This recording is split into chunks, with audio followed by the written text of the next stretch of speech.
All right, welcome to another episode of the scenario. We are back in the place to be. My brother Matt, how are you doing? It's been a long time coming. Yeah, man. We back up Rona, in this joint. yeah, man. The Rona is, maybe we can get back together after in a little bit. Everybody get their vaccine, we be good. Hey, I've straight up realized, dog, that like we haven't done like a show like in person in A year, about 50 weeks. yeah, easy. We might as well see it through now. Yeah, Let's just just going to keep the going. whole year. Let's see how much longer we could do this without actually seeing each other. Let's just see how long Or we how can about go. we just begin the same room and they just have two different computers and like people don't notice that we're at the same place. Hey, that's the wild thing though. Are people gonna be like socially weird and awkward now when people get back in the same spot? No, I think people gonna be socially wilding. I do. I think that Roaring Twenties thing could definitely be in play, but I think it's gonna be some people that's gonna be feeling bad too.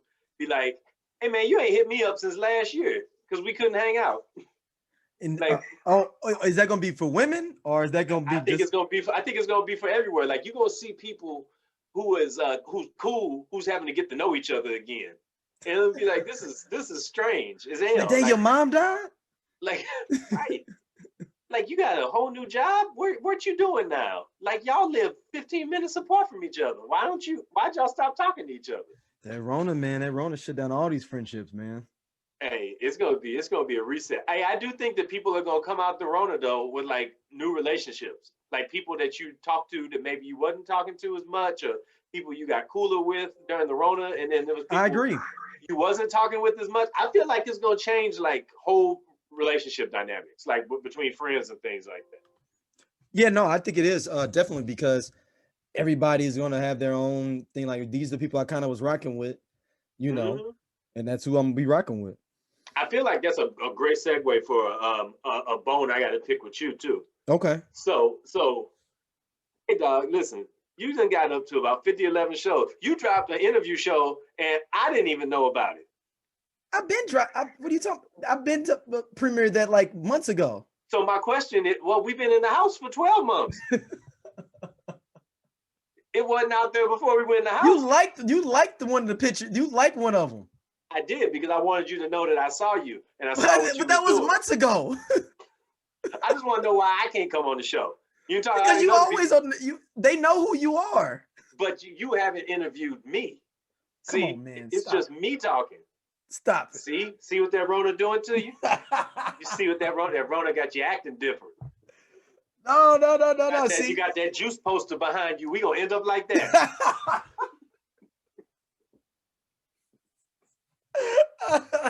so And you saying you Bishop? I do not intend to be Tupac either, I nigga. was like, you Bishop? Hey, Bishop. Somebody was having an argument in some Facebook group saying which one of them who did it better things. It was Beanie Siegel, um, Buns from Belly, Bishop, and I forgot who the last person was. Maybe Frank Lucas or somebody. I don't know what it was. And Buns I was from like, Belly. there's only one answer, and that is Bishop and Juice. Like, He who had did it no better? reason to kill nobody. Like he literally was What just was the question? Wait a minute. What was the question? who was the most maniacal and crazy and like scary. How can you have that conversation and not put Nino Brown in it? I don't know. This is the picture. Somebody else, made the little meme things. Yeah. Oh yeah. Well, yeah. Out of that, yeah, man. I don't know. Like, so I'm thinking about it like on a scale of wilding. You know what I mean? I'm Like, thinking about a scale like everybody else had was trying to get money. Bishop just did it just because. Like, that's fair. what did Bishop gain? Bishop just needed a father figure, man. Right. Prime example of something work out that way.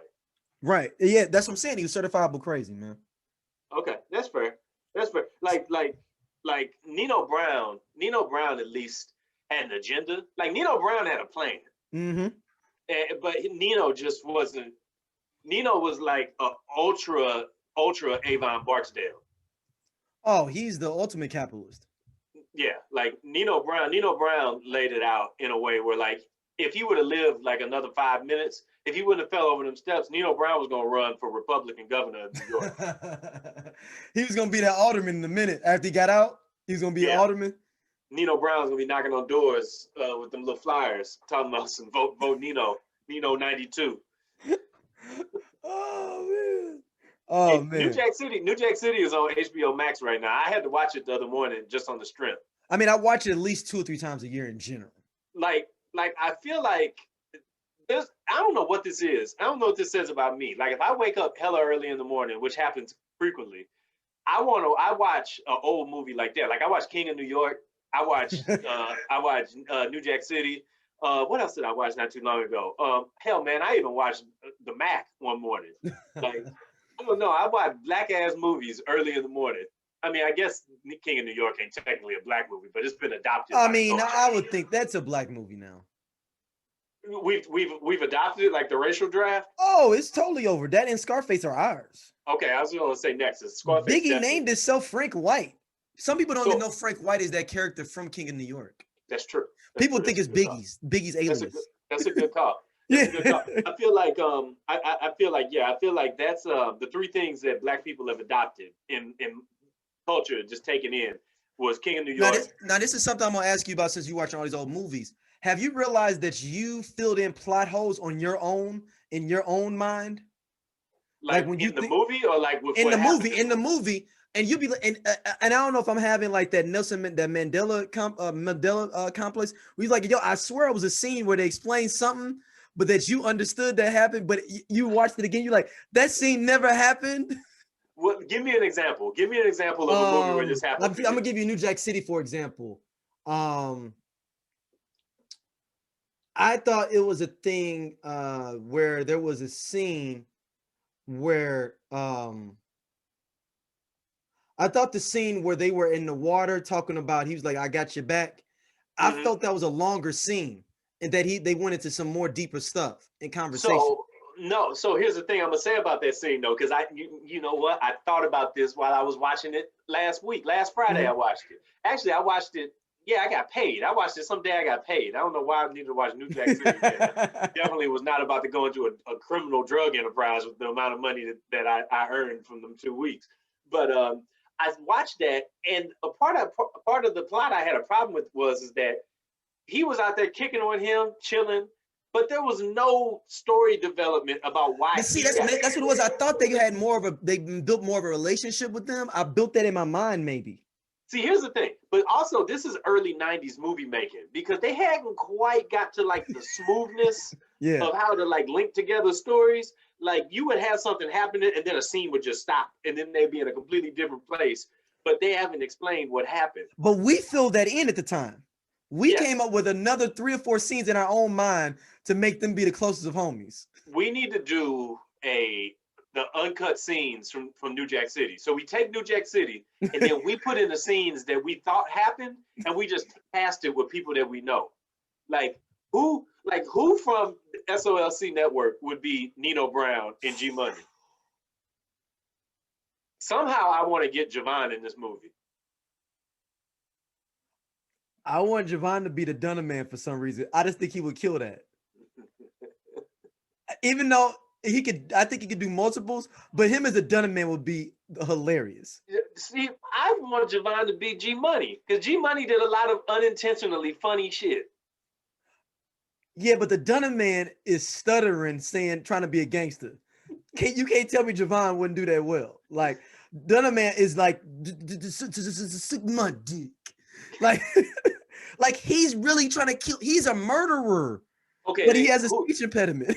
So can Teddy be Ice Cube, or do he got to be the white cop?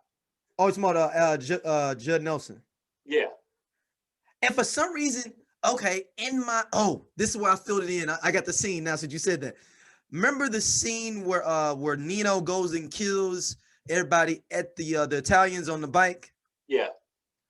I thought that was Ice-T driving the bike. I made that in my mind to make that's why they got close. Absolutely not. No. I know, but I mean, now that I know about criminal empire, like how court cases go, investigation, he'd be an accessory to murder. You know what? It just came to me. You know who's got to be Ice Cube in an SOLC recast in the New Jack City? I mean, Ice-T, I'm sorry. Yeah. It's got to be AI. I can see AI in that role, dog. I think Rashad would be a dope Wesley Snipes on a Rolo.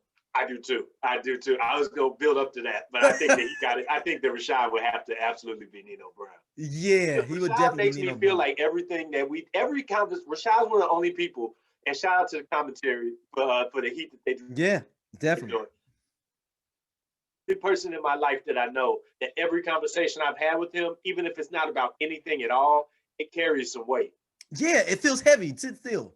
Like everything that I talk, now I'm not gonna say heavy. I feel like I walk away from that feeling fulfilled, even if we talked about like pizza toppings, like so the plight of the black man and pizza toppings.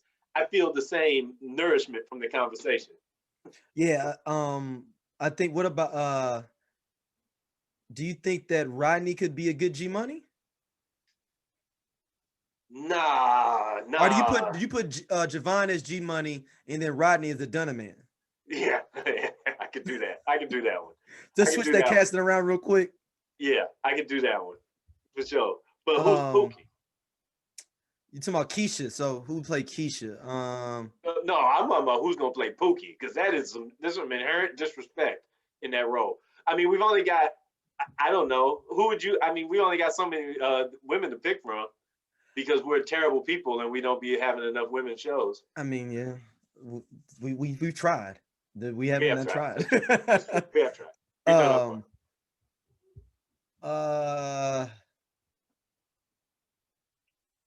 Dang, both our ladies on the network are gangsters though. So like, I feel like both of them would be Keisha. Neither one of them would really be Michael Michelle for real, you know. No, neither one of them got no. I would like to get a show together for the network though, just light-skinned women, like light-skinned thoughts. Maybe that could be a thing that could like help brothers get their way through the world. I mean, I want to give a shout out to our interview we did with Garfield from Shy. We had him. Yo, yeah, all right, thank you. Like moving right along. So, first of all, I need to set up what was going on here real quick. So you had an interview with Shy last night randomly. And here's my thing: we were supposed to be doing the show, right? And so I'm like, what the fuck is going on? Here's the thing: when you text me and say, "Yo, like I'm on this Shy" or like whatever, like that, like I read it, like, what is he saying to me right now? Like, no, you didn't know. You didn't know I mean the R&B group Shy. I thought that you was just like listening to like Spotify or something. I was like, why the fuck is he listening? He going through something. Like I'm going through something right now. I gotta do it. You might be going into something right now. I was just like, all right, bro. I mean, it's good. You know, I mean, that definitely takes priority over what we got going. But you know, it's a little early. You wasting. We getting old. That you gotta keep that energy. No. It was Garfield him from the group Shy. He was super dope, man. But we talked about the light skin battles that they would have backstage. So his guess who his Jedi master was of light skinned people, like to really taught him about the game of like women, like how to navigate the music. I'll be sure. No, they like the same age. No. I'll be sure it's older than them. It's somebody right. It's right. Who's the next light skin? Yes. Listen, man, you know I got the light skin dictionary. Dog. Hey, he said Chris Williams put him on game. He said that when I moved to LA, Christopher was like, yo, after y'all show, come to the crib. He's like, he laid me out everything for like a whole week. Gave me Christopher game. Williams is one of the light skinned forefathers, man. And he said he's a gangster too. He said, don't run up on him. He's like, he ain't no dude to be messing with, he said either. I believe it. You know, when I think about like the legacy of like light skinnedness, and I think and because also shout out to I only listen to 90s music. Yeah. I saw the title of there can only be one light skinned singer at a time. And I was just like, hold up now. And it's true. On. But then I saw y'all put John B in the graphic. I'm like, wait a minute. That's not how this works. Hey, you know I came up with that, right? You know I did that. I know you did. I know exactly where that came from. And I was like, that's not how it works. How did John B get in this joint? But then there was a lull in 95. I was like, John B took it was a lull year in 95 where there was no light skinned R&B singer that was really popping, and John B took advantage of it. B is the white singer in the light skinned world like a black baseball player. Like you be like, yo, it's like one or two dope black baseball players. Or John B is like an American-born white dude that makes the NBA All-Star game.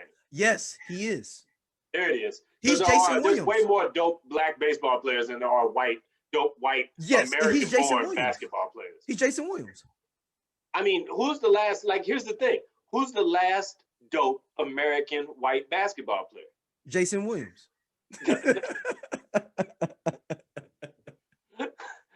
Michael Bibby. I'm not. Jason Williams might not even be white. He's from West Virginia, and he certainly talks blacker than me. It's not even close. He talks blacker than his black teammate Randy Moss. Yes, Randy Moss talks like a banjo. Yeah. So that's saying a lot. But no, I saw that title, and I was just like, what the fuck is he meaning? And then it clicked on me, and I was just like, oh, cool. But while that was happening, there was a lot that happened in my world during that time span that was happening, because I was just kind of like, well, damn, I don't know what's going on. I guess he's, you know what I'm saying, he's dropping code words or whatever, either somebody looking at his phone or he's actually talking to Shy. And then I was just like, all right, bet. I guess we gonna have After 7 on next week. But no. You laugh. It's coming soon. Oh my God. See. We got dude, I got a list of 7 R&B cats I've been talking to on Instagram. You know what? I can't even be mad. Here's the reason why I can't be mad. I'm not gonna give you trouble about Mike Checker. You're not gonna give me trouble about scenarios. Hey, more Mike Checker, because I've been in the middle of some issues. Okay. And some plights right now against the freedom. And I feel like I'm being censored on a level that requires more attention and requires a bigger microphone. So a couple of weeks ago, about 3 weeks ago, I went to go log on to my Twitter, and it just wasn't there. Now, I've been rocking on Twitter since 2009. I've been on that thing. I worked my way all the way up to blue check status, which I'm still not quite sure exactly what it does, but I have it, and I'm gonna get it back, damn it, because now it matters. Now it's the principle. Yeah. But this is the type of thing, and I feel like I need to call Brother Akbar up, because he might be able to get to the bottom of this. But you know what it's like to get him on the phone. It's a whole different thing. I mean, if you really need him to talk to you, he's already upset that his show still hasn't dropped yet. I'm upset that his show still hasn't dropped yet. Yeah. Let me go. Let me go. I'm gonna give him a call. Hold on. How you doing, brother, man? Hey, Brother Akbar, how are you, man? How you feeling? I'm not feeling too good. Y'all have been holding me back from my show airing. Wait a minute. Hold up. First of all, I'm gonna congratulate you on the show. It doesn't mean anything until it drops, brother. Well, I don't know, because if you think about how many meaningful albums are still coming soon from No Limit. Now, I'm not saying that that's gonna be you. Are you talking about Mercedes, my brother? Well, when am I not? But there were no disrespect to that sister, but that Mercedes album, I saw that before I went in. Okay, all right. Well, hey, if there's anything you'll keep in mind, keep that in mind, brother. But I'm glad that you were able to make yourself be available, because I think I might be in the middle of an oppression, my good brother. And Monsieur is a white man, right? Is involved, right? A white man owns the company, yes. I'm not surprised. So here's the situation. I'm gonna lay it out to you, and just if any advice or anything you might be able to help me out with this, I would love it. Mm-hmm. So do you have a white woman in your life? Do I what? A white woman in your life? No, I do not. No. You're already 50 points down in the game. Keep going. All right, brother. Well, I'm sorry, brother. I work. That would help out your situation a lot more. Maybe I'll see if I can call a couple of them. Let's see where we land after I give you the situation here. Mm-hmm. So what ended up happening was I logged on to Twitter about 3 weeks ago, and in that morning my account was there. I left a tweet, went about my day. Came back later on that afternoon, and my account was gone. What was the last tweet you put in, my brother? So I'm glad you asked. The last tweet that I put in was, I said, there's not enough Black voices in St. Louis sports media. That's not nothing at all. But did you like anything like a lot of pornography? They have like a 50-step thing, and then for a Black man you only get 25 hearts. No, I did not. I did not go to that part of the Twitter sphere. No, there's some dark corners in Twitter, and I did not go to it. No, not that one. However, that same afternoon, I found out that somebody in Philadelphia, and I put that city out there for a reason, in Philadelphia, had hacked in to my DoorDash account and it bought $70 worth of food at the same time that my Twitter account went missing. And I had to clean that up. But then I called Twitter and I said, I didn't call them because apparently you can't call Twitter. No, you can't. No, you can't. So I messaged them to find out about what was going on. And they said that account never existed. However, that domain is available and it is free and you can claim it unless somebody else does before you. So for me, this is a blend of somebody hacked. So did you have the same password for each of the accounts, my brother? No, I did not. No, I did not. But also, I heard you have a black fiance, and that was the first thing. You're in baseball. There's a white wife that needs to accompany you to all those baseball games. So I have to have like a show white wife because I can't have an actual. That's what Barry Bonds did, I believe, right? That is true. That is exactly what Barry Bonds did. Yes. He says, quote unquote, black people can't let me be with a white woman again. If I remember from Game of Shadows, the book, if I remember correctly, my brother, that is a direct quote. So, you're right. First of all, you are right. That's a can of worms. That's a whole nother world to go down. I do a lot of reading in jail. That's true. Yeah, you do. I should read more. I do a lot of writing so that other people can read, but I should read even more myself too. But here's the thing. Here's how I know that there was some tomfoolery. Because, like I said, my account got hacked in the city of Philadelphia. But who's from Philadelphia? Kobe Bryant. So now, when did this happen? Was this before or after Kobe's anniversary of his passing? And it was after. It was after his passing. I actually called it an assassination, but I'll get into that a little bit later on in a moment. Now, after Kobe's assassination, there was a little bit of a tomfoolery within the brotherhood. We were just kind of wilding one night. A couple of us was, a couple of brothers doing cocaine. A couple of brothers was doing a little bit of angel dust. Not myself. I have to report to my PO. Let me see what time that be. I got a pager for my PO and everything, and I got to check in on that. Every now and then. So I can't do any hardcore drugs like we used to back in the day.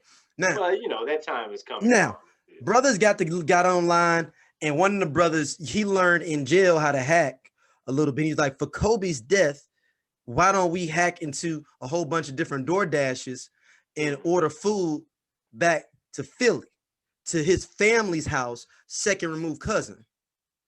So we basically ordered a whole bunch of food to his second cousin's house.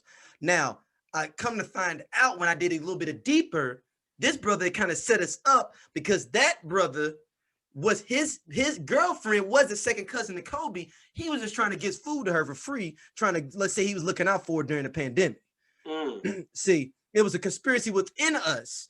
And I can talk about that later, my top 5 snitches of all time that'll be coming out this weekend. And that's what happened within my own ranks of all my brothers within the brotherhood. So we apologize for that on our end, but the guy's name is Larry Stevenson, if you want to look him up, and that's the guy that stole your DoorDash. All right, I'll check out on that. But what do I do? What do I do about my Twitter account? Because I need to get that back. And I've got the receipts. I got the proof that it was there. You may have to send him a picture as you being a white man, like, hey, this is me. Do you think that me using my last name, which prominently features the word white, might help me out? Right, but white people got hit to that. Like there's a lot. Barry White. You got James White. It's a lot of whites. They don't mean nothing to Frank White. They want to see a picture. So you got to send a picture with it and say, hey, this white guy, me, and then like have some white guy, just point at themselves like, hey, me has lost his Twitter account, and this is why. And I believe it was a cause of some black nationalist brothers that got drunk and high one night and just went through doing different things unconspicuously. So I need to blame it on my own culture in order to not our own culture, just Larry Stevenson, if you want his name. Thank you. Brother Akbar, I know that we caught you. I know you were busy with some things. I know your Thursday nights aren't like everybody else's Thursday nights. But hey, you got a new program that's coming soon. Let people know what to expect. The situations that are around. It's very fast. If you by the time you finish brushing your teeth, the show's over. So it's 3 minutes with Akbar. Why just 3 minutes? because white man won't let me have 5. Oh. Or y'all, I don't know who it is. I really don't. I actually, and that's gonna be actually that's on 3 Minutes Bar. Like I'm gonna go episode 4 or 5. Who really runs the SOLC network? Like I That's think a we need great to do a question. deep dive into that. Like maybe I make it a 3 or 4 part series where I just dive in deep into it because I know it's a white man that's running this. Ain't no way that y'all done got this far without no white man running it. Well, I'm glad. I appreciate it. Or y'all in that what is it, Illuminati thing. See, that was another thing I'm gonna talk about. You know what? That's one of my episodes. It's gonna be 5-part series. SOLC Network is owned by white men. Okay. Well, I'd love to meet him sometime. Maybe he can give me my Twitter account back. Brother Akbar, we appreciate you, man, coming through, brother. Appreciate it. Hey, his name is Larry Stevenson. That's the guy that. Larry Stevenson. I'm gonna write that down. And he's from Dover, Delaware. Just to give you a little pref.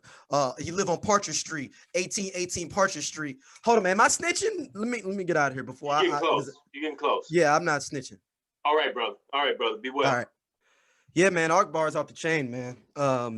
But he's getting concerted in his efforts, though. I mean, I've seen a couple of his different episodes. You know, I gotta look at what he said, what he's writing down first beforehand. He don't like that. He think he just, well, I mean, y'all just let the shows just come on there and you don't see their scripts. I'm like, well, Akbar, you know. I think I know what most shows on this network are going to talk about before they actually have a show. I'm yet to be surprised by the content of a show. And it's usually right down the pipe of what I expected and what we wanted. Like just right down. Yeah. I never really, there's not been too many shows. There were some points this summer where I had to kind of save the commentary from themselves, but they got it on track now. Yeah, they're good. Speaking of people that aren't on track, however, my Twitter account definitely isn't on track. I'm going to try a couple more times to save that. I don't even know how to restart that. I don't even know. Like, do I just go back and be like, hey, I'm back? Because I'm not going to Have you Googled, like, and try to see if anybody else was, like, has, like, had that issue? Like, I've gone to Reddit boards. That's what I was thinking, yeah. Things. Like, I can't. This is literally Robert Stack going to have to come out and figure this one out. So other people said that nobody else said that something like this happened to them? Like somebody said it happened to them and they said they had to go through like a Canadian VPN or something to find it. Or I was like, I don't even know what the hell that's all about. But Twitter needs to respond back. That's all it is. Twitter needs to get back to me. Like they got back to me and told me it's not there. And then I asked again and they said it's not there. Like They didn't say anything back the second time. I'm like, that's 10 years worth of tweets. I was definitely there. If you Google search my Twitter handle, I come up still. What? Use that as a screenshot. And be like, I did. They didn't answer back that one. Somebody was like, oops, delete that one. This feels like when they take a national championship from a team, but you be like, I saw that. I saw them play. Fucking Reggie Bush won the Heisman Trophy. Doesn't matter what you do. Yeah. I still saw that. Reggie Bush won the Heisman Trophy. The Fab Five happened, and Memphis won all them games with Derrick Rose. I saw it. You can't tell me it didn't happen. Yeah. That's the story of my Twitter. That's where we're at right now. So I don't know. But speaking about where we're at right now, many years ago on this program, I think within the single digits of the episodes, we brought a theory forward that I think that anybody that's listening to the show is very familiar with. If you're a long-time listener, we put it up, and we put up even a redo of it, or remastered it, and even put it back up for people. The dynamics of a crew. What has to go into a crew? What are the positions, and what makes to be a part of it? However, I believe it to be a pillar of a true relationship. However, of late, we've seen what happens when there aren't 4 legs to the chair, if you will, of a crew. It happened in a very public way here in the St. Louis metro area, and a much wider space than that, with one Cornell Haynes and the St. Lunatics of late 90s, early 2000s. I would say more early 2000s, because early 2000s notoriety. Yeah. So to bag it up real quick for everybody, Ali has had some issues. A member of St. Lunatics had issues with Nelly, was being very vocal about them on on social media, and eventually Nelly fired back and had a long podcast conversation about straightening things out, saying it was out there, and they've just been going back and forth about this whole thing, and it's been unnecessary. But here's the thing I'm gonna say. This is why you got to make sure that your crew is solid from the very beginning and that everybody knows their place. Because here's the thing. Ali was a wheelman who thought he was a superstar. And they had a very clear superstar who always acted like a superstar. From the beginning. From the very beginning, he was a superstar. They had a utility man in Kiwan, and then they had a what would Murphy Lee be? Murph might be a negotiator because he's very good with like talking to people. I think that Murph is the utility man and Kiwan is the negotiator. Okay, I can get with that. Because Murph can slide up and be the main guy. He had his own hits and things like that. However, the big dynamic there is, and you had some henchmen. You had your happy to be here cats. That Slow was down.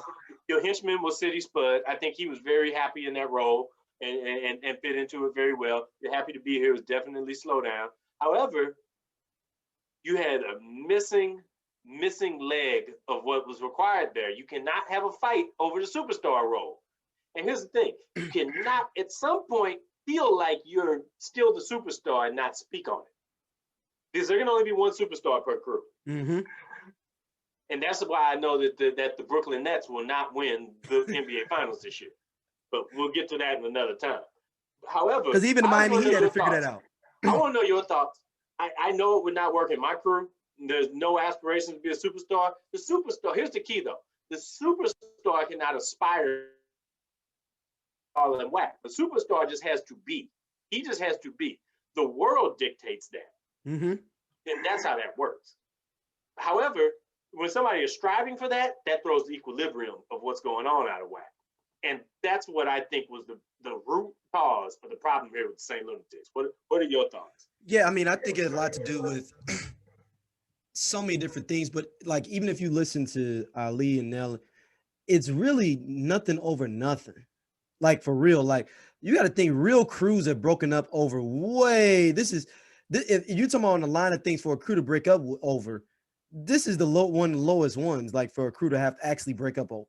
Like if you listen to their issues with each other, you'd be like, yo, EPMD, allegedly Eric Sermon had a hit put out on PMD, on Paris. Like, for real, like, and they got back together. Like, but then this beef happened. And you know what? And here's the thing is that this whole thing happened, and then Nelly sounded like MC Hammer, damn near. Like he was taking care of the whole neighborhood. But I don't know. I don't want to get into specifics of their business. Yeah. I mean, we're talking about from the crew aspect. I'm just talking about from the crew aspect, man. To me, it shows bad, a badly aligned crew. Mm-hmm. That's the only way that those things can happen. Yeah, I mean, a part of it could be as well some other badly aligned crews that we've seen. We've seen this happen before. It happened with the Cavaliers. Kyrie Irving wanted to be a superstar. LeBron James just was a superstar. Fell apart. They won their title, but it took some heroics for it to happen. New Edition fell apart multiple times, and even Trez Manning happened and happened out of that. But here's the thing: Ali feels like Nelly Trez Manning him when that most certainly did not happen. Definitely. And even though it may be like that just because of the history of the crew, I can get that aspect of it. But the problem is when a crew sometimes is together so long is that each of these individual members go get their own crews and they may be the superstar of that crew. Now, the problem is when you come back to the nucleus crew, you got to know that I'm coming back to my original role. That's what I'm wondering, one of the biggest things you have. So when Ali leaves and his crew he runs with, he's the superstar. But when you come back to this original nucleus that feeds your crew, in theory, you got to fall back into your regular role. So can I introduce not a new part of the crew, but a very important portion of the crew from an outside standpoint? We haven't adjusted this theory in many years, but I want to put something forward. What about the influential OG of the crew, who's not a part of the crew, but he kind of sits on the outside, like he's like the Zordon of the crew. Mm-hmm. You know what I mean? Like that's when you got to know when you're in that role. He's the faculty advisor. He's the faculty advisor for the crew. Basically, yeah. Why not? Yeah. So I mean, it's like the Zordon of the crew, man. Like, he got to know the Master Splinter. Like, Master Splinter was important, bro. Like, he was a driving part of that crew, man. Like, you know what I'm saying? You can't think about that. Like Paul Bearer and the Undertaker. You know what I'm saying? Like, you gotta have that cat. J.J. Dillon and the Four Horsemen. You know what I mean? Like you gotta have that cat that's that OG who's playing that part. My thing about it is that they got a little too close, because the way it started to sound is that, like, Ali was the OG of the crew, but he actually was in the crew, and that ain't the place. You got to spend time with your OG, but the OG ain't in the crew. That's a different thing. Right. Zordon was not out fighting with the Power Rangers. He was setting them up. You know what I'm saying? Think about M from James Bond. She wasn't in the streets. That wasn't her role. She was out there setting up the success for James Bond to go get. Alfred. You know what I'm talking about? Alfred wasn't out there throwing hands. Alfred was playing an important part. He was the OG of the crew. You gotta, hey man, if you an OG, man, just stay where you at. Just be that OG. But you gotta let them young bulls run. You know what I'm saying? Yeah, I mean, but at the same time, this superstar is creating and growing into something bigger himself. You don't want to miss that train either. But you know, it also comes a time where if you're OG, you need to listen to your youngins too. And it sounds like there was a lack of listening to it, because, you know, in some regards, you know, maybe you don't listen to your superstar and your crew as often as you listen to other people. You know what I'm saying? But sometimes they got something to say. They got something to say. You know what I mean? Like, especially when they're living in a superstar world and they're doing superstar stuff, and they come back like, "Yo, this is kind of what's happening." It's like being well, back in the day, my grandmother had a friend that was biracial, and he looked white. So he would go to different stuff. People would think he was white and talk to him about different stuff. And he would bring it back to all the people on the north side, just talking to them in general conversations. That's the same thing with that. The superstar go off. He sees things that you don't know about.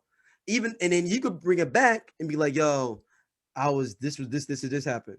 You ain't got to necessarily be like, okay, take the information and we can use that. Yeah, let's use that in the community. So I don't know what happens with this, man. I mean, it sounds like there was some bad moves being made in very recent business. You know what I'm saying? There's been moves been salting that water up for a lot of years. So, hey, they'll figure it out, man. If your crew's supposed to stick together, your crew sticks together. I think the New Edition story proved that. You know what I mean? Even though that crew is still half and half. I like to make a prediction before we move past Cruz.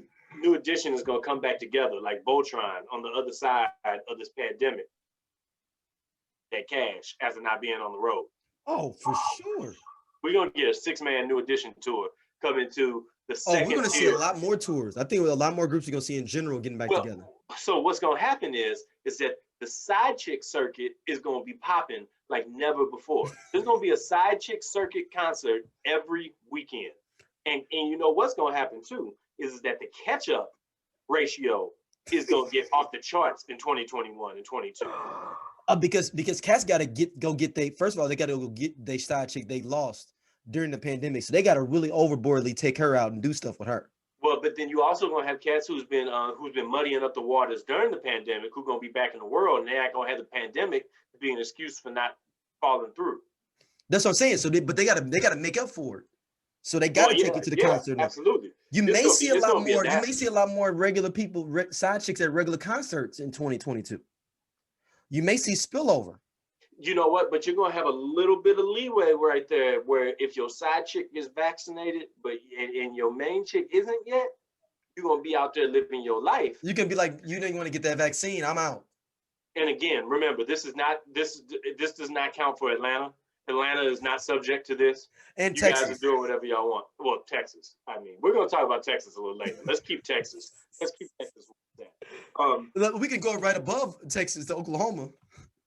You're right. You know, I think it's a great time.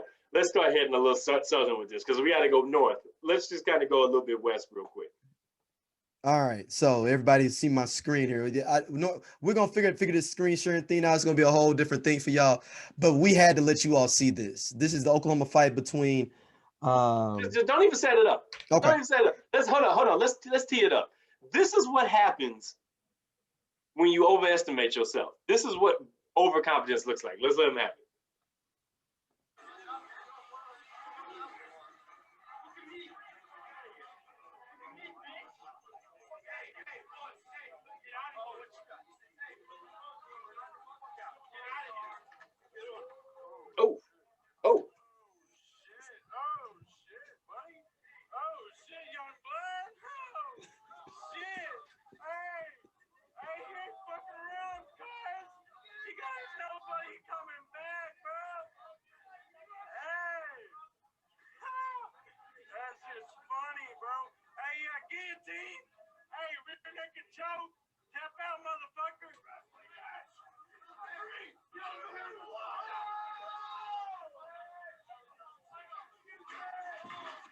Oh.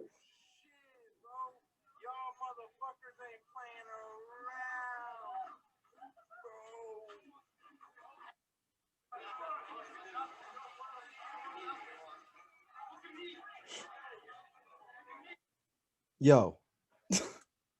All right, man. So explain what we just watched, because I got some things to say. Explain what just happened here. All right. So as y'all can see, for all our listeners that are listening on audio, you can go to SOLC Network on YouTube and you can subscribe and see all this different stuff that we're doing in the background. Oh, so we're going weekend update style with this thing. Mm-hmm. So I forgot the kid's name now. I can't remember. Jones, right? Spencer Jones. Spencer Jones, I guess he punched this kid before. So the kid's nose is already bleeding. If you look at the video. And he had that moment where he's like, "Hi, man." Right, because Deuce kept talking. He already punched him in the face. They said right before the video started going. And he was like, then because Spencer's like, man, I'm on the football team. He's doing a little nod and punched in your nose bleeding. Now he can do a little bit of jaw jacking on the back end and a little celebratory after his goal. You know what I'm saying? After he ran his goal out, he got his arms out. Go. Now he can do his little run around with his friends and stuff. Man, come on, this bitch ass dude right here. Come on. Look at his nose bleeding. And that dude you see his first, he slapped him first. He did a wrestling move. He slapped him first to make him think that the shot was coming this way and then punched him with the other hand. Yes, he did. So he took all his bearing off. He Superman punched him. And then his boy came in as his tag team partner and decides to suplex him over the top of them, and then just wearing them both out. Yeah, that was that's like one of the great wingmen of all time, because he just grabbed his boy and off the strip. He just didn't want nobody. He just grabbed. He don't know if he was. It'd be funny if he didn't even know that guy. Like if it was like he was just he just grabbed up the knock. I mean, either that or they just running the streets like the Road Warriors. Like they just out here, just them cats you don't mess with. No, I'm talking about the guy he grabbed up was Spencer Jones' son. I mean, boy. He's like, I walked into a bar, got into a fight with Hawk and Animal. Like, bad idea. Like, he could have done that back in the day, but this is on video. He's got to have surgery. He's going to be out the first part of the camp and everything for his eye. And then he's trying to sue now, supposedly. They hit him. He had that toxic crusader eye, man. Like he's in a bad place, bro. He's in a bad place. But yo, first of all, man, I want to give shout outs to Oklahoma Jim Ross down there. Like, yes. Like dude was giving them like straight. How you warning somebody about what's happening to them in a fight? Like you warning them while they on the ground. Like even to put you in a rear naked choke, and he did it. Like in case you don't know why you can't breathe right now, you're in a guillotine. Like, thanks, man. And then hold on, shout out to Javon. He was like, he should have known when he saw him in them cowboy boots, it was gonna go down. Yeah. You gotta look, man. You gotta look like one of my guys said, man. If you start to get into it with a cat and he got a little cauliflower ear, just don't do it, bro. And that dude had a little cauliflower ear too. If you look at him and his nose a little crooked, like it's just doing the best it can. He got one of them. I'm just doing the best I can noses. Hey, don't fight him. That nose has been broke before. He don't care about it happening again. Don't fight him. I mean, the Spencer Jones. I mean, is this worse? I mean, I guess the Nate Robinson is worse, right? Because that was on national. Yeah, Nate Robinson. Yeah, Nate Robinson's absolutely worse. Absolutely worse. Yeah. But this actual ass whooping is actually worse, though, right? No, because Nate Robinson was worse because it let the culture down. Okay, but I'm talking about the actual ass whooping, like. Yeah, I guess so. I guess this. I mean, this guy's having surgery on his eye. I mean, that kind of. Nate Robinson having a soul transplant. Like, what? They said he's been in hiding this whole time. Nate has. I bet. But no, if he would have came out with it early, it wouldn't be this big of a deal. It's gonna be worse when he does come out. Yeah, here's the thing: when you get your ass whooped, you gotta go to school the next day. Just go to school the next day, bro. Everybody lose a fight. He should have came out and did an interview. It was like, he fucked me up, man. I was just trying to figure it out. You gotta take people's joy. What you gotta do is take people's joy. Like, And that's one thing I always give Mike Tyson credit for. When Mike Tyson lost a fight, he never gave people a chance to feel like, oh, Mike Tyson got. The Mike Tyson would lose that fight and be like, oh man, he was incredible tonight. You know what I'm saying? I mean, I just give him a lot of credit for being prepared. And you just be like, damn, Mike, now I feel sorry for you. And be like, then he'd be like, man, one of my birds, Brutis, died. What's your plans next, Mike? I'm just blessed. It's like, oh man, like, yeah, you are, bro. I mean, praise due to Allah. Yeah, praise due to Allah. Like, yeah, that. So, yeah, hey man, don't go. The moral of that story is, man, don't go around picking fights unless you are 100% sure that you're coming out on the other side of that thing. And first of all, if you punch somebody in the nose and they don't react, you need to get the hell up out of there. Oh yeah, and he just sitting there like walking up on you like he ain't scared. Because he's not making a decision about you. He's making a decision for himself. Like, how real do I want this to get? Like, I'm trying to decide about what I want to do for me at this moment. Because whatever happened to him is about to happen. I don't know. We'll see. Shout out to I wish we knew his name. I should have researched his name because I'm sure the internet's have figured out who the kid is. I'm sure he has too. He's a war hero in my book. Yeah, definitely. So, speaking of which, I think it's time for us to do another state update. So this is for the great state of Wyoming. You know what? Matter of fact, can we get the great state of Wyoming? Can we get a U.S. map up? I wanna do something here. I want to do a little scenario geography if we can. You want the United States, or do you just want? I want the whole United States. I want the whole United States. I want the entire thing with the state with the state lines, obviously. Yeah. I don't want a topographic map. All right.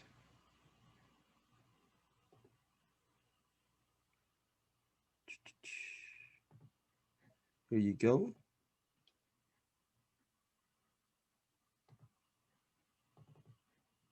All right.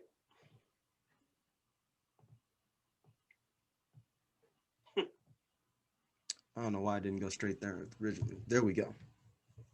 All right. So, as you can see here, the state we want to discuss is a state that probably 9 out of 10 people listening to this show are not been to. We only have 5 listeners that have in Wyoming. Yeah, at the most. And that if we took the names off of these states, it'd be one of them ones where you would be like, damn, I think that's Wyoming. That's got to be Wyoming. No, that's Colorado. Like, oh, where's Wyoming at? One of them states. However, Wyoming right here. So as you know, we like to keep a running score of what year it actually is in each state. So Wyoming usually doesn't make too much of a ranking there because, again, it's Wyoming. Why do I care what year it is in Wyoming? But Wyoming made a move that actually got my attention here. So CNN reported earlier this week that for the first time in the 130-year history of the state of Wyoming, they have a black sheriff. Well, yippee-ki-yay. This brother's name is Aaron Appellants. He got dreads. He got the whole thing. He's a black sheriff. So now, D, you know the first thing I thought about when I saw this story, right? Catch your Freeman. That was the second thing. The first thing I thought about was Blazing Saddles. I was like, this brother's living Blazing Saddles. That's what's happening. Here comes the new sheriff. It's a nigger. Like, what? Somebody passed out. The whole thing happened. But the second thing, you're right. The second thing I thought about was Catcher Freeman. Because this is basically Catcher Freeman 2K21. Yeah, but he's not. And then to even go back, I was thinking about it. I was like, he does look like a Catcher Freeman 2.0. But how many brothers is he really going to be locking up in Wyoming? He's not going to be locking up very many brothers in Wyoming. So is he actually what we need? A black cop locking up white people? Well, I mean, what would you like? Would you like a... Yeah, I want more of that. Yeah. Yes. I'm not quite sure on the statistics, but I'm going to say that maybe one of the most grossly exaggerated statistics in the history of America is white people locking up black people. So yeah, let's get a couple back. We might be down by 70 runs in the bottom of the ninth, but let's get it to 69. Let's see if we can get some of this get back. So, hey, man, hey, shout out to that brother. You know what I'm saying? Shout out to that brother. The statistics for it, just in case you were wondering, is that black males make up 1.3% of the Wyoming population, while whites make up 92.5. I'm surprised it's 1.3 to be honest with you. Yeah, I need to see the total population of Wyoming to know how many brothers are there, because I would actually like to reach out to one. And the rules have to be is that they cannot play for the University of Wyoming football or basketball. I was just going to say that. That doesn't count. That's like counting the 13 black people that live in Utah and the 6 that play for the Jazz. Like, no, we're not counting that. Those are transplants. That is you or the track team with University of Wyoming track team. Exactly. Or the University of Wyoming basketball team. Yeah, none of that. Men or women's basketball team, either one. It's got to be a regular ass dude that works at Jiffy Lube that be out here doing. Yeah, that is got to be that. And I want to see who we register to vote for too. But that's another thing. So I'm gonna bring you the question now. With this development, what year is it in Wyoming? 1954. Damn. Now, where was Wyoming at previously? Have we even assigned it? It didn't exist as a state. Okay, so it was in the upside down. Yes, it didn't exist. Okay. We didn't exist as a state. Okay, it was out there in the Northwest Territories, is what I like to call them. Okay. Well, welcome. First of all, welcome to the Union, Wyoming. We hope that you do good things with it. I don't want to look up who your senators are. I'm sure I'll get upset. I'm sure that somebody from that state has censured somebody else from that state, most likely in the last couple of months, because that makes sense. But welcome to the scenario map of the United States. And we hope that we wish you well, and we hope you do the best with your opportunity. Okay, no, I'm taking it back. 1883. Okay, well, what just happened? That's the first time that a black person was elected as a black sheriff in a state, and that was in 1883. So that's the year they're in. So they're just now getting to 1883. Right, because that's the first time there was the black sheriff. First black sheriff was 1883, so that's where they're starting from. And 1883 is when Blazing Saddles took place, right? Yep. Okay, everything makes sense now. Everything makes sense. All right, man. So moving along to things that we got, I have good news for the black community, I think. BET Uncut is coming back. I don't believe it. Why? Remember the last time they did that pump fake on us? I do, yeah. And we have internet porn. So what do we need BET Uncut for? So let's go back. What was the initial? We have OnlyFans. What was the initial purpose of BET Uncut? OnlyFans on TV, but before we knew about it? I want to come back to OnlyFans too, because I've got some comments about that. It was just a place for because you got to think that was heavy music video time. You couldn't get it on demand, and it was a place for basically underground music that was a little bit more raunchier music to be played. So the advent of OnlyFans, Vimeo, and social media since BET Uncut came out, you don't think that it's going to live up to the standard that it was before? No. If you had to compare it to a sequel that has happened well after the fact for something, where would you put it with that sequel so I understand your expectations for it? New Jack City 2. When did that happen? First exactly. Okay, thank you. Thank you very much. Thank you. That's exactly what I'm thinking it is. It's not going to Nino happen. Get up or? Okay. That originally that's somebody's script that said that Nino did get up. No, all right, no, not happening. Oh no. That part was going to be a dream inside Ice-T's head that he got shot and fell over the balcony. That was Wesley Snipes going to be a part of this? Yeah. Was he going to come back as Blade? No. He wasn't going to die at all. So the original writer was writing a sequel, and it's basically that part when they were walking out. That was when Ice-T was watching. That was going to be his vision of what he believed happened, what he wanted to happen, and that's not what happened. Oh, yeah, I could. Well, I don't know, man. That screams direct-to-video. Yeah. No, don't do that. Don't do that. Wesley still got them tax issues, man. He's down. Wesley, did you hear about Wesley and making the anti-Blade movie? What do you mean? Wesley said that he's gonna make a Blade movie on steroids, but it's gonna be called Blade Killer. It's gonna be the Blade Killer. Wesley Snipes, you truly said this himself, the Blade Killer. He said it's gonna be a modern take on Blade that's going to happen in the same timeline as the new Blade with Mahershala Ali that comes out. What this mean? Wow, I just dropped today. I got to read this article later on. Yeah, it's a real thing. We can come back to that. We'll put that in the pocket for the next episode. All right, man. I think it's time for us to weigh in with world developments and breaking news here. Let's go. So I had last weekend, I had sandwiches, and they were not chicken sandwiches. As the chicken wars carry on and continue to develop in other places and in newer places, I've shifted my gear towards something I think it's important. It needs to be on our radar. We need to be monitoring this situation very closely to make sure that it doesn't get out of sorts. So, because this could turn from the chicken wars to the pescatarian wars. It could, because it's Lent season. Lent season is upon us again. And that means that it's time for fish sandwich wars. And this truly started with my homeboy, Brad. Shout out to Brad. Brad came on the show a little while back. And shout out to Dear Fathers, man. They're doing some dope stuff. Yeah, they're doing some dope stuff. They're gonna be featured on NBC this week. And I believe the New York Times or the New Yorker or the New York Times checked them out too. So shout out to them for what they're doing, moving that forward. However, he pointed out the Arby's fish sandwich. So I had to have that, first of all. Oh, he said it was good? And it was slapping. It was good. However, I got it because of one of the precursors that we've seen in the past had returned at Popeyes, who also has a fish sandwich. And that joint is slapping. Let me break this sandwich down to you. First of all, it's a Cajun flounder sandwich. So it's a crispy, hot fish sandwich that's on a bun with them same pickles from the chicken sandwich with some tartar sauce. It's fire.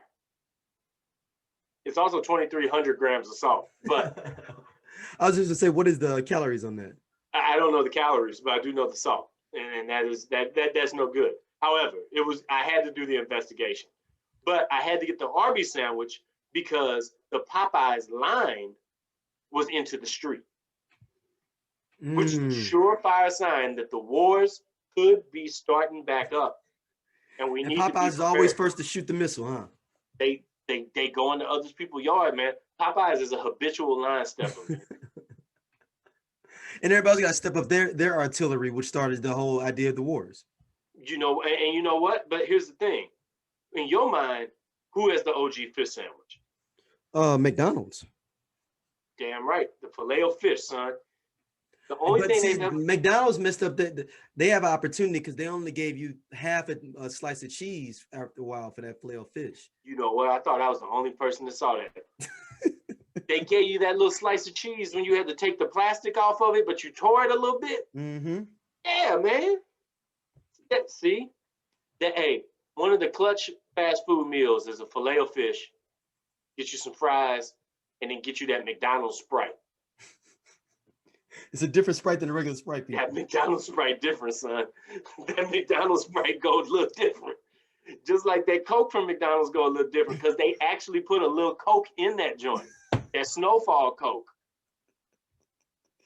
Hey, shout out to Snowfall. We're going to be having a recap show too. After y'all listen to this, we'll have a recap of Snowfall. Yeah, we'll do one every 2 or 3 episodes.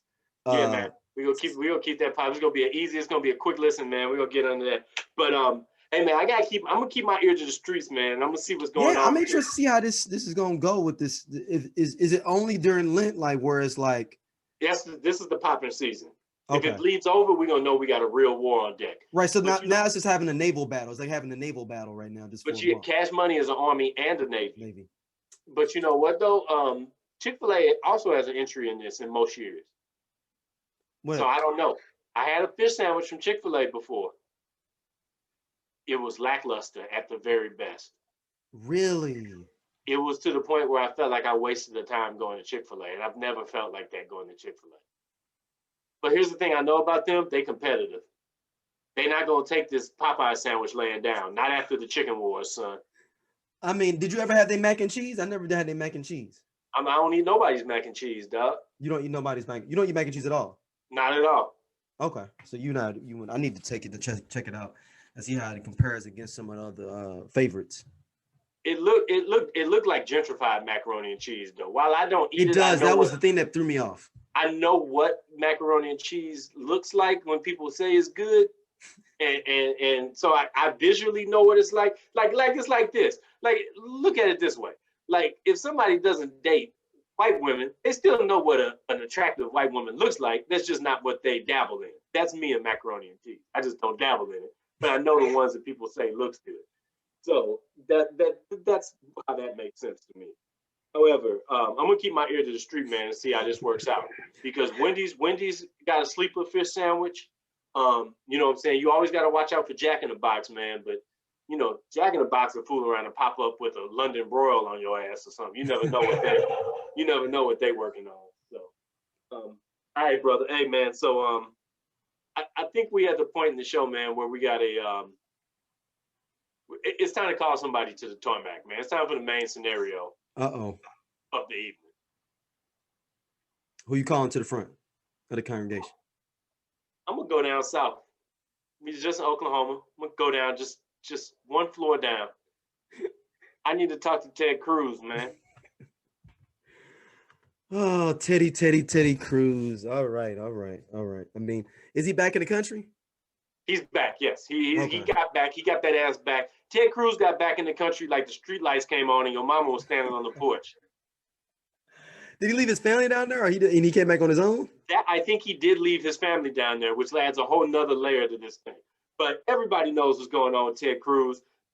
We had the disaster that's going on down in Texas with the snow and the power grid going down.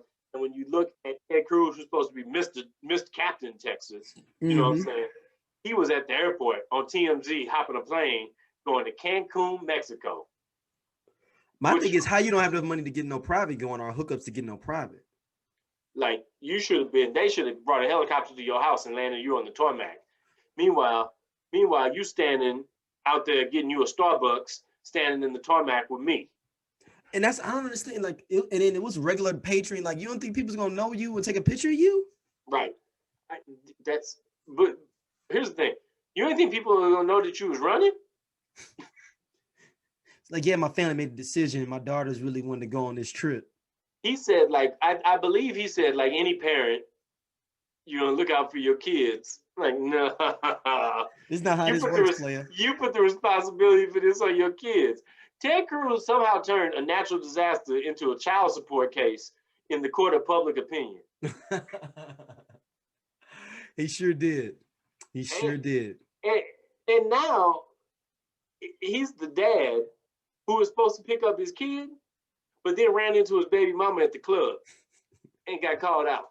It's like, yeah, I don't think we're not really together for real. But you together with your kid. And Ted Cruz, your kid is the state of Texas who elected you. And not only were you out there running, you came right back. And then they had a picture of him putting one case of water in the back of a truck. That was for him though, right? Yes, that was him. He was shopping. He was shopping. That was not for the state, but it was framed like it was for the state of Texas. What the fuck? See, Ted Cruz is an ongoing thing. He just taking a lot of L's, and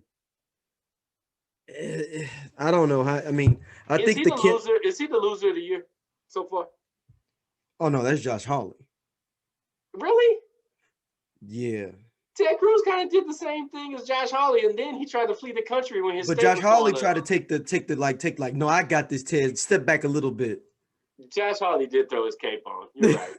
We'll leave Josh Hawley. No, but Ted Cruz probably looks worse because way more people were affected in his home state than anything. So no, I'm gonna go back to Ted. I'm more I think about it, I'm rewrapping back to Ted Cruz. It just makes me look, man. I just say, man, the rent's due, bro.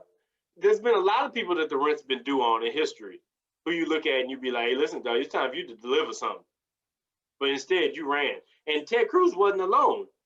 They said that the governor, Greg Abbott, was in Utah. Yeah, and Like then that see the place. thing is though that during the last thunderstorm or storm they had, he criticized the Austin mayor for leaving and not Right, staying hunkered down. right. And during the disaster that California had, he said that they weren't equipped to lead. And then Yeah, Ted Cruz had to eat them words. I I don't understand the fascination and love for Ted Cruz, man. You let Donald Trump just call your wife straight up ugly. Yeah, yeah. Like we got to scrap, dog. At the very least, we got to scrap. That might be pistols, bro. Real. And then you did it on national TV, and I'm supposed to just take it, and I'm supposed to be your boy afterwards. Yeah, this my guy. Hey man, he, how Donald is. He be, No, I don't. It'd be just like that, click clack, right up under. It's right up underneath the chin time, man. Like you getting tight. I mean, Texas's whole situation is crazy because they were saying that this may affect Texas with even residents wanting to move there from this craziness. I mean, would you want to move somewhere where you could have a snowstorm and your power goes down as a state? No, I don't want no parts of that. I'm good, fam. I'm straight. But you know what? The pettiest part of me, the absolute smallest part I of know who where I you're am going, and inside, I'm on your board with you with this. the smallest part of me, which I also call the 25-year-old version of me. I was at my smallest in life when I was about 25. I didn't really care at all, which is also around the time that I opened my Twitter account. It doesn't exist anymore. But I look at it and I say, every time it gets cold outside, every time the wind blow the wrong way up here, every time somebody gets shot, every time, I don't know, shit. Anytime the weather potentially says that the wind gonna blow the wrong way, oh man, it's 75 today in Texas, man. See, that's why I couldn't live in St. Louis and can't live in Chicago because of that. You be blessed. I be like, I didn't spend any time sitting up here being like, oh, how's it taste? How's that feel? However, inside of me, that little dude hopped up. My insides were definitely sitting there like, do it. Send that tweet.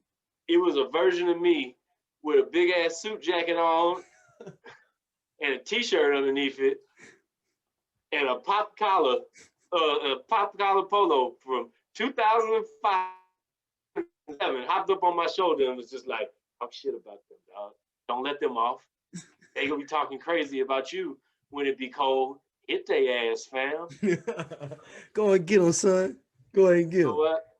Let this be a lesson that everything truly is bigger in Texas, including the disasters and including the lack of responsibility from the people that go down there and vote and go down there and put in play. Hey man, listen, if you didn't vote in Texas, do it this time. I don't know what else it takes. But I mean, they're close to flipping their state like Georgia was. They're getting close.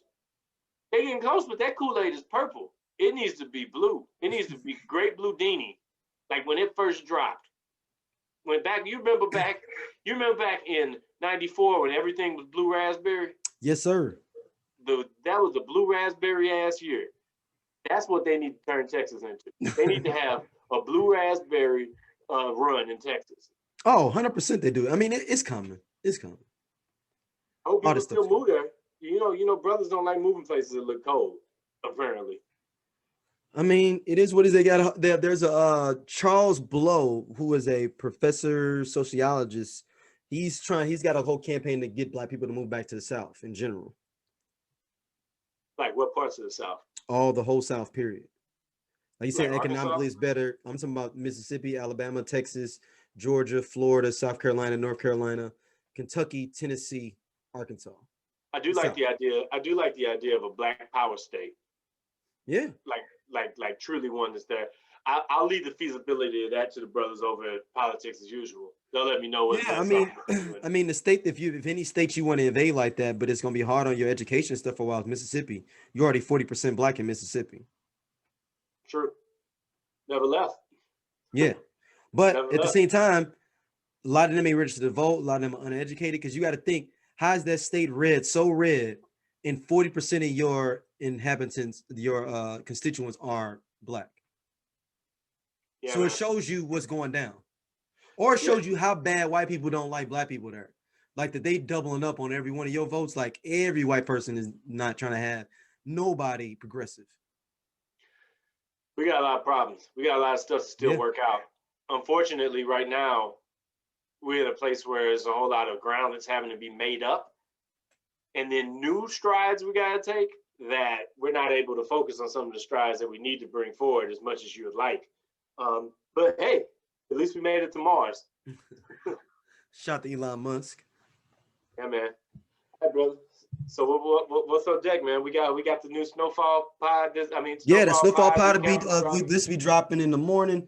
Snowfall Pod be for you all in the afternoon. So y'all get 2 double doses of stuff that you'll get y'all through the weekend.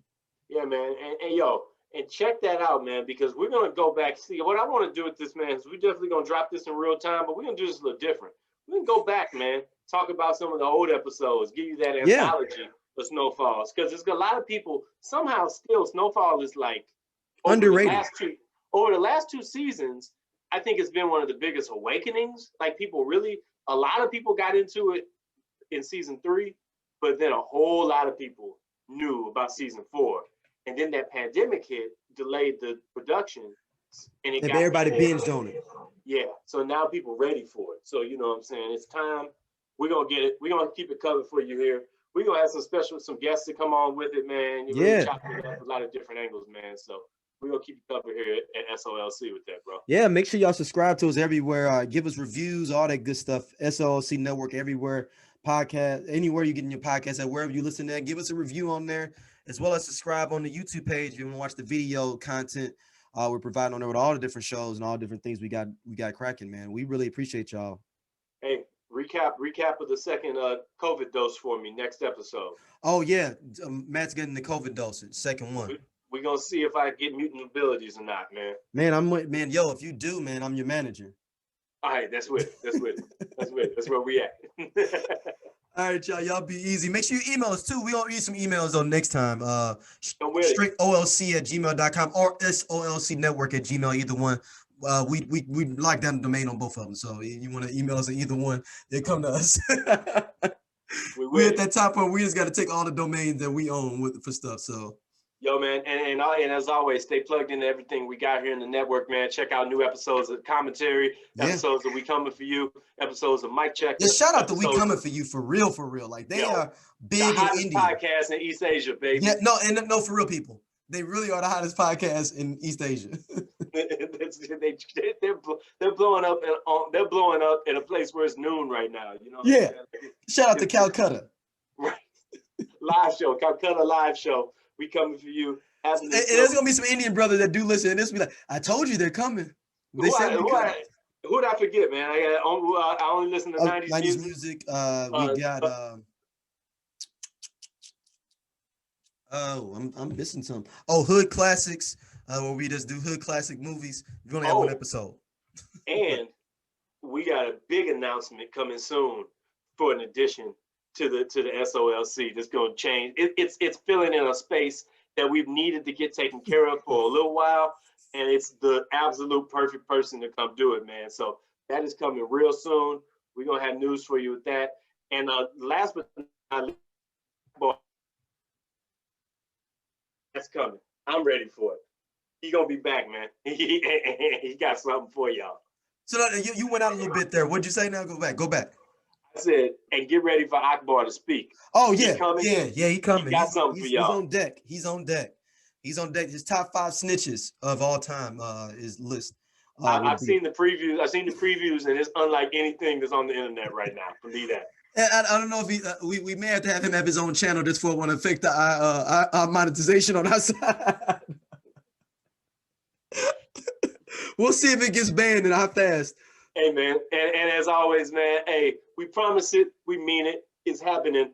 The scenario is always here in the rotation, man. But also all these other shows we putting out with other people doing their thing, that's really, I mean, and me and Matt always say, we didn't really talk about every fucking thing we can really talk about for real from different angles at different times. But putting these other people on that, have dope voices and other different things to say is way more important you know, at this point. We could do this, and we will do it, and we'll Yeah. do it more often than we do. But truly, man, if you're enjoying all the other shows that are on SOLC right now, that's where our time is at. That's Yeah. what we're spending our time doing. You know, getting the brand ready. You know, obviously we lost a year. You know what I'm saying? To some regards, we kept content going. We kept doing what we could do. We had a lot of plans that we just even had to shelf. You know, when it comes to Live you know shows and live shows, conventions, touring, you know, different stuff like that, man. But we just gonna come back with a whole another level of it now. So hey, keep your ears up. But man, scenario will be back in the mix here on a regular basis, keeping it rocking, man, because we know we still gotta have that for you as well. all right, y'all. Y'all have a good one. Peace.